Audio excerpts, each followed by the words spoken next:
Hello, my name is Marquis Govan. My pronouns are he, him, and I am a social work and sociology major.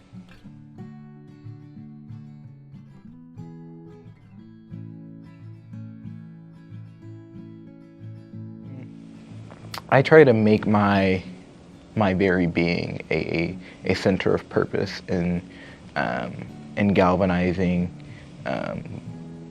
and building coalition to liberate and bring justice to oppressed people.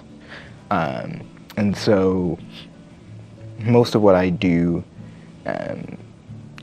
whether it be organizing with folks to make sure folks have the proper housing that they need, or movement in the streets demanding justice for folks who have been subjugated to systems that have really maligned and ostracized their identities. And that is kind of reflected in my my work on campus and what I do in terms of advocating for our DLC organizations to make sure that we have a place here. And so each and every day I heed the call of Dr. King, and I don't mean this in like the milquetoast liberal whitewash way of Dr. King. I mean it in the way, in the true radical tradition, the anti-poverty activist, the anti-capitalist Dr. King. When I say that I am guided by conscience and I am guided by folks who are truly about the work of trying to make sure that people get what I believe is basic to them, which is respect for their humanity and having their needs, their basic needs being met.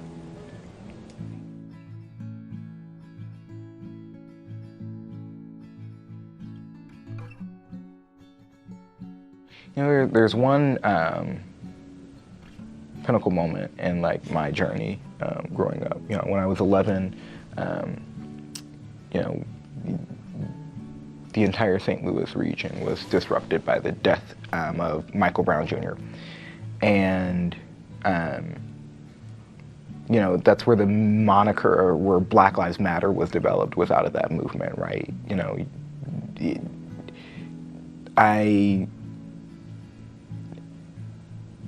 I remember so profoundly the hurt, the agonizing pain of so many folks who watched a young Black man be murdered and then sit in the street for 4.5 hours, right? And that does something to your psyche in a way that is like almost undescribable. And so ever since then, I have committed myself to making sure that people are able to receive some sort of comfort and a sense of radical love within this life, no matter, and particularly for oppressed and marginalized folks, right? And I think that when you witness people from all angles, people who say they're of faith, people who say that they're supposed to serve and protect, people who or who say that they are supposed to represent you, all participate in violence against you. Whether it be physical with the police officers that I saw physically beat people that I know, or tear gas people in their homes, or the prosecutors that failed to do their job, who failed to carry out justice, even though they say that they do that, were the politicians that professed that they care and did nothing. And I think that era within St. Louis particularly shifted my entire mindset about what is the work of equity, what is the work of inclusion, how do I see and value other people, and how is that not only something that I say and profess, but how do I carry that out through my praxis, right? So.